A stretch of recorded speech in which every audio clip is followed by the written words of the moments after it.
The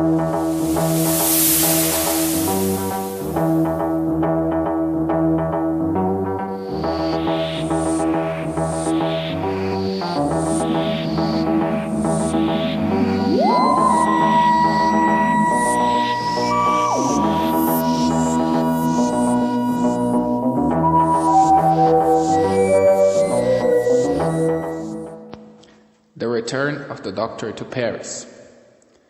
The doctor, Vicki and Steven arrive in the TARDIS in the Langnau-field. The doctor turns on the scanner and sees that everything was in order. He also sees the readings. Finding that everything was in order, he decides to walk out. It was a field, and Vicki and Steven follow him. As they watch out, they see a trail, and using his binocle, the doctor notices they are in Paris. It was night. Yes. Now, look, young man. Most interesting. Look, we're in Paris. Oh, really, doctor? asks Steven. Yes. Look for yourself. It's true. Let me see, says Vicki. As they watch, 2 cavalrymen arrives. You. Yes, sir? Are you French? Yes, we're French. Aren't we, Steven? Yes, says Steven. And why are you out of the city? asks the soldier. We're travelers, sir. We come from the south. Haven't you seen the army? Army, sir? No. We haven't seen anyone. Strange. Yes. All right, I'll lead you inside the city. Come with me. The soldier leads them into the city and finds for them a place to stay. The doctor, by luck, had gold and in his pockets. After finding for them a good place to stay and a good house, the soldier goes off. But as he is leaving, the doctor stops him. Oh, I don't know your name, sir. Doravel, sir. Mr. Doravel. Do you expect the enemy to come soon? We don't want, but it's possible. Oh, yes, I see. Thank you. Most helpful. Doravel leaves. Well, that's it. Yes, that's it. What, doctor? I can't see reason, says Steven. Neither do I, says Vicki. This must be March the 30th, 1814. Yes, my boy, that's it. And what just happened on March 30, 1814, doctor? The coalition troops enter Paris. Yes, of course. They were in a very good house because the doctor had plenty of money. They wait until the day goes on and the sun rises up again. Noticing that nothing happened in the night, the doctor and his companions go to the streets to find any clue about the coalition army and the situation of the Napoleon's Grande Armée. But what called the doctor's attention is the fact that it wasn't 30th March. It was just March the 20th, 10 days before the battle. The doctor can feel that something is wrong and starts a search with his friends. Dear. This battle shouldn't happen now, isn't it, doctor? asked Vicki. Not now. And it's our duty to make it happen the right way. But doctor, we have 10 days until the day 30. Maybe we should just wait, says Steve. Oh, come on, dear boy. You have seen war preparations before, don't you? In a war against space. Well, this is the same thing. This is still war. What do you think will happen? What do you think this is? They are preparing for the battle to happen at any time soon. That is not right. Oh, yes, doctor, I see. What should we do? asked Stephen. We must see what's wrong and put it right. But it astonishes me. Yes. it astonishes me. What astonishes you, Doctor? Oh, come on, dear boy, use your brain.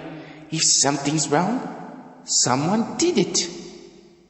You mean someone is rushing up time? But the consequences could be catastrophic, says Vicki.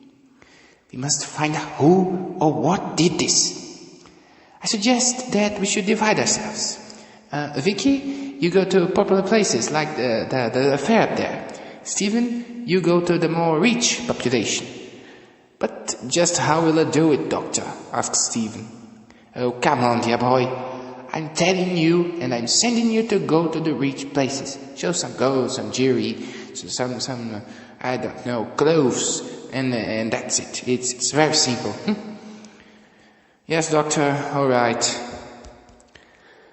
I shall go to the armory, to the soldiers' camp. The military must know something. Yes, they must. And I shall try to find Delaware. Yes. Doravale, Doctor. Yes. In a fair, Vicki looks out for information about the preparations, and then a man called Pierre approaches her. He asks, "You seek information about the war, don't you? Why?" Me and my friends, we have noticed strange movements, says Vicki. But who are you? Asks her. Have you seen those movements on the French side? Asks Pierre. Vicki nods in confirmation. Then come with me, says Pierre. Pierre leads her for his HQ. He was a coalition spy. What they didn't notice is that they were followed. Steven proceeded in going to a rich part of Paris. After searching for a while, he found nothing more, nothing less than the monk. He sees that by logic, the monk is behind everything and runs away, just to fall into the monk's trap, where 6 personal guards of the monk were waiting for Steve. The first doctor is searching for information and finds Doravale. To gain Doravale's confidence, the doctor tells some things he knows about the past and about the future, and says to him something about the real plot he's seeing. Of course, the doctor couldn't tell him that there was a time problem or someone messing with time. So he changed the story and said that there is a plot going on against France. Trusting the doctor, Doravale leads him up to the highest general possible, José Bonaparte, Napoleon's brother. José listened to the doctor's story, and after a moment of silence, he says, "So, citizen, you say that a plot is going on?" "Yes, sir. Yes." "And you say that, being a bit English, could we say?" "Oh, yes, sir, my manners, isn't it? Yes. I had English friends. Yes, I had English friends. But they were loyal to the empire. Yes, they are loyal." "And you claim that by the help of a French, the enemies will arrive in Paris sooner?" Yes, sir. That's it." Well, I can do nothing, but I'll send a reconnaissance mission to the high fields with some French spies. Yes, I understand. Thank you, Mr. Bonaparte. Yes. José dismisses both, the doctor and Doravale. Not knowing if he should trust the doctor, he orders a soldier to follow them. But he thinks also that the doctor may be telling the truth, so he sends the reconnaissance mission. In a dungeon nearby, Steven is chained up and shouting, "Let me out! Let me out!" The monk enters. "Now who's here, eh? You want to get out? What are you doing here? Asked Steven. Let us say that Waterloo 2 is going to happen. Or would it be Waterloo -1? Don't worry. Soon the doctor shall be with you. In Pierre's HQ, Vicki met a group of French deserters. Jean Lovanelle, Tracy Delaney, Marie Towney, Joseph Belloc, Baptiste Constant, and Pierre himself. Pierre Leclerc was his full name. They were united by different reasons, believing that Napoleon was some sort of threat to France, the worst to France at the moment, that he was since the beginning a threat to the revolution, among other reasons. But one goal, deposing Napoleon. Vicki told them about the possibility of sabotage and that she thought that the battle would be carried out on 30 March and nothing sooner. Marie asks her, "But how can you tell it?" "Well, that's up to my friend, the doctor." "And what?" "He went to the military. He must be back at our house now." "Then let us go there," says Pierre. They all went into the house, just to find the doctor worried about Vicki. But Ravel was with him and went out. He was just guarding the doctor. Vicki explains to the doctor who are her new friends. The doctor wasn't convinced about José's actions and decided to investigate about the armory. His connection to José eased the investigation, while the spies returned to José with the information. The doctor and his companions met Auguste de Marmont, who was in charge of artillery preparations in the moment. And after that, he came up with the arms producer address. He was a new merchant who came from the north of France and established his business for Napoleon in Paris. His name was Auguste de Monque. Realizing the name, the doctor rushes up to the monk's house, while the others remained and were told to wait. Only Pierre, the doctor, and Vicki went to the monk's house. The only thing that they didn't know is that the Auguste de Marmont that they met was a robot. And that robot gave information to the monk. The real Auguste de Marmont was a prisoner, also to the monk. So, when they arrived at the monk's house, he was prepared for them. Not only prepared, but waiting for them. The monk received them himself. As they arrive, they are immediately captured by the monk's guards. The doctor decides to ask the monk what he's doing. The monk answers, "You see, doctor, should I tell you?" "And why not, sir? For you are the doctor." "But well, I think that for now, you already know, don't you?" "Stop this meddling. You're just endangering everyone in the world." "Napoleon Charrain, doctor, think of it." "He's not supposed to," says the doctor. "Guards, take them out." They are imprisoned. Seeing that they were lasting too long in the monk's house, the 5 who were behind decided to attack the house. Marie distracted the monk and some of his guards, while the other 4 entered the house by one of the servant quarters. They enter in a fight with some soldiers. José ordered a French guard to help the monk anyway, and discovered a passage to the dungeon. The dungeon was linked directly to the monk's house, and the doctor was locked up in a cell, a different one from Steven.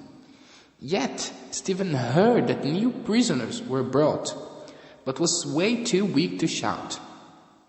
So when they appeared to rescue, he was able to shout sometimes before passing out.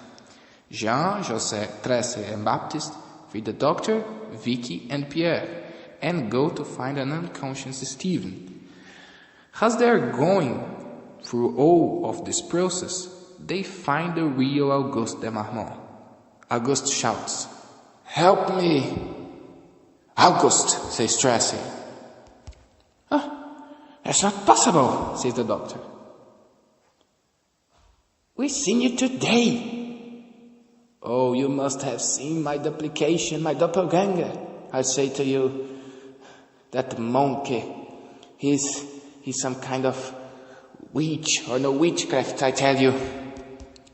A robot, realizes Vicki. Of course, to infiltrate in the army. Who would be a better person than the man? The man? Asks Pierre. The man charged with artillery, yes. Pierre at this point was starting to doubt the doctor was telling the truth. But he sees that it's more important to escape, and escape as soon as possible.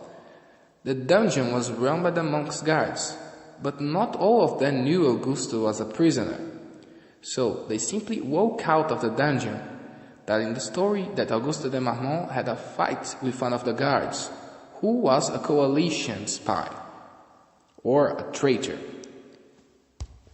This was told to explain the situation he was in. They walk out of the dungeon and go to the soldiers' camp. There, the real Auguste stands in front of the robot and says, "Witchcraft!" The soldiers there became confused with the two Marmonts facing each other. Or should I say, coalition machinery? The robot asks, "What are you talking about?" Augustus says, "See, soldiers, this is an automaton, a coalition machine designed to confuse you." The robot says, "Automat?" He was going to ask a rhetorical question, but the robot is shot. Steven shot him. Steven didn't want to take the risk. Maybe the robot would kill the real Marmont. "See, no blood," screams Auguste. "You can see here the metal soul of this diabolic device."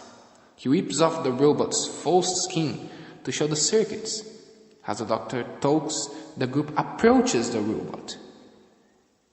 "Well, it was a good shot." "Oh, good gracious, Steven. Did it go through your mind that we could have a force field?" "Oh, no, doctor. You see, a rollist robot wouldn't need to be perfectly and exactly like Auguste de Marmont, the real one. And we all know that human beings don't have force fields. Well, at least for now." "That's where you are wrong. Look." "A force field generator," points out Vicki. "Exactly," says the doctor. "Oh, sorry, but I thought..." The doctor interrupts Steven. "A hero, Steven. The man who would survive the bullet. Yes, it seems the monk thought of everything. The robot Auguste de Marmont was meant to be a hero. A new hero for the French army. Yes, yes." "Yes, doctor, he did everything. He deactivated the generator." "What?" asks the doctor. Yes, I see. The doctor starts to analyze the generator. Yes, curious. I think the monk already know what we are doing. Yes, he's not here anymore. So where is he, doctor? As they were talking, Auguste de Marmont sent one of his soldiers to go to the monk's house, and later send reinforcements. They were told to invade the house and capture the monkey, but he was not there. The soldiers return with the information. Tracy asks, but to where? Where would he go? Where else? The coalition camp, says Vicki. Of course, says Auguste. Pierre was confused and asks, what? For a moment, they forgot that Auguste was a French and that the group was a coalition spy. Yes, I must end this, General. Yes, Doctor, you must. Yes, I think all your weapons were sabotaged by the traitorous monk. Dispose of them. The doctor turns his back to face Pierre and blinks an eye to him. All right, Doctor, but how? Asks August. Do I need to put fire on these guns or something, or just throw them away? Well, this is quite interesting machinery, in fact. Do as you wish, but dispose of them. Me and my friends need to go to the coalition camp. Then I'll send you with cavalrymen. Augusta destroyed the monk's guns, and both others, another cellar. The doctor hurried up his companions, Vicki and Steven. They sleep in an encampment, while the monk was 3 kilometers away. In the other day, March the 21st, they arrived near the TARDIS. Oh, Doctor, could we just leave? By now the monk will not arrive in the other camp, surely, says Vicki. Don't doubt the monk intelligence, Vicki. As the French see he has a traitor, his only option now is delaying the coalition. Yes, he's going there. A French cavalryman by the name Lucas overheard the conversation. And isn't that good? Oh, young man. Oh, you scared me. Well, answer. He's just delaying the coalition, so that he can come with reinforcements. Yes, reinforcements to the coalition side. Yes, Russians, you know. Don't you see? Now that Napoleon disposed of his false guns, now the coalition has time to arm themselves with more guns of their own. I see. Lucas was one of the monk's guards. They continued the journey after Lucas' proto-interrogation. As he leaves, the doctor comments, Dear, I can't carry on with those lies. Come on, my child. We must end this soon, before I start losing control. Yes, Doctor, but why not by the TARDIS? What would be Lucas' reaction? Come on. Another day passes. Now it was the day 22. The monk's time was running down. In the doctor's company, there was 3 cavalrymen, including Lucas. When the other 2 weren't watching out, Lucas knocked the first from the back and disarmed the second. He took them alone as prisoners and then proceeded in taking the doctor, Steven, and Vicki as prisoners as well. From it, he proceeded to the monk's camp. There, the monk congratulated himself. Haha, congratulations, my boy. Now we can save France. Really? Lucas pointed his gun to the monk. What is that? I've seen with my own eyes your treachery against the French. No, they were lying. Die, traitor! He shoots the monk. But the monk had a secret lever behind the table where he normally ate his breakfast. Turns out the entire encampment was the monk's TARDIS. The TARDIS dematerialized, leaving them behind, the doctor, Vicki, Steven, and Lucas. It was a TARDIS. It was the monk's TARDIS, says Vicki. Do you think he's still anywhere near, Doctor? asks Steven. Oh, no. It was an emergency system. Yes, must be. No. I think he's out of the question. But it's the monk.